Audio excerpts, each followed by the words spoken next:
Hi, my name is Sadie, and I am the founder and creator of I Choose to Know More. I Choose to Know More is a vow and a statement for those who choose to involve themselves deep into a project of true interest. I Choose to Know More isn't meant for the ones that are strong minded, the ones who choose to know it all. But it is meant for those who understands the good in life and choose to work towards such goodness. I choose the word goodness because knowledge is a forbidden privilege, and what you choose to do with such privilege is held by your hand and your strength to do so. I created I Choose to Know More because it really was more of me just speaking out, finally, or putting action behind what I believe in. I grew up in a society to where no one stepped or thought about taking a step outside of the box. As a kid growing up into the young adult I am today, I had a very accepting personality towards a lot of things that were just supposed to bypass me in my life, and I was meant to forget about. Today, I choose to dig back into those memories and decode the true meaning behind it. Myself wanting to know more, it really originates from unanswered questions. So, a life that hasn't been so kind to me. Sometimes feeling alone. As I think about why I want to know more, sometimes I feel like I'm victimizing myself, and I really don't like that feeling. I don't like feeling like a victim because there are lots more others in this world who have way less than I do or have gone through a lot worse than I have. So I'm working on getting out of my own personalized feelings just to see differently. To see differently, to react fairly, and also teach what I know. I believe this is what life is about. Passing on knowledge and healing our planet from the destruction that we created.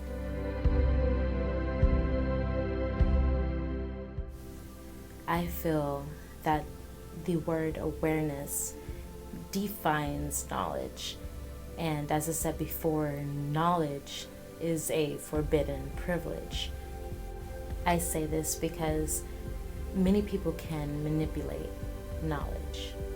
They will filter what they teach to create a society in their own image or image they desire.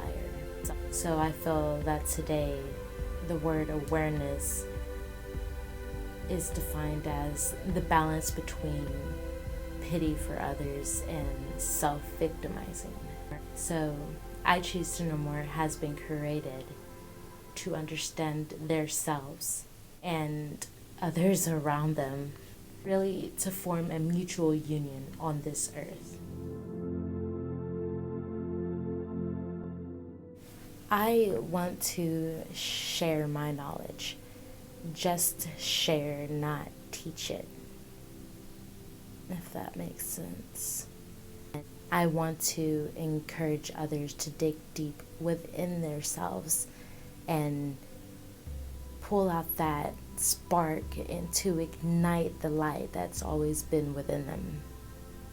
I want to involve myself more with others, learn their heart just within their lifestyle, every step they take. By doing this, I will record my progress for production purposes, because I feel that there will be someone out there whose mind is fogged and they are feeling lost and alone. And if our paths meet, I hope to have some answers for them as a little push for the first few steps on their journey.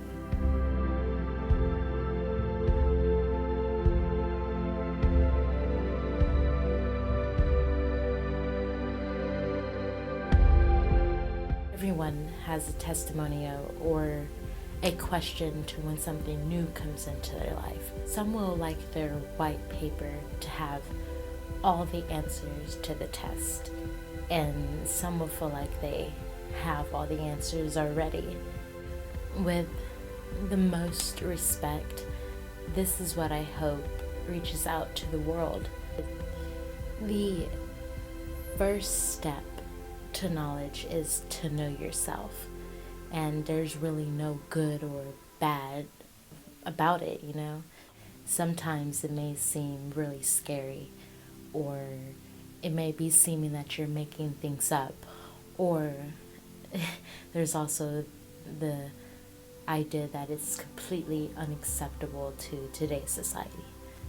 So the one true fact is that no one can manipulate that you choose to know more.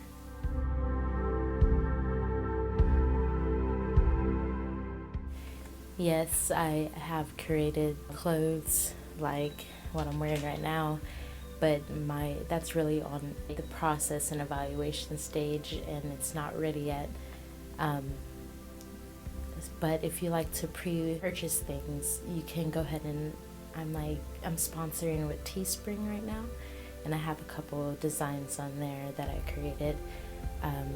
The profits don't go to me, they go to Teespring themselves, and I get a little percentage of it. I created it that way because my mindset isn't for the money. The money is not what I'm looking forward to. It's really more of just this statement being out there. So this interview for I Choose to Know More really did scare me, and I don't feel prepared or professional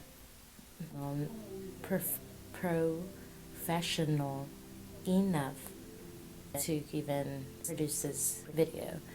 But for my sake, and to get my word out there, and to get involved with you guys, I decided to make this interview video, so you guys can get more of an idea about what I Choose to Know More is and where it originated from.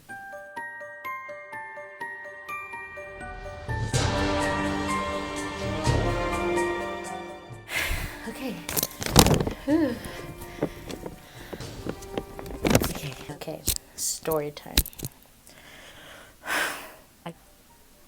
I call it my hippie era, and that was really just a rough time in my life, but I decided to forget about the rough times and create it to something, a more pleasant,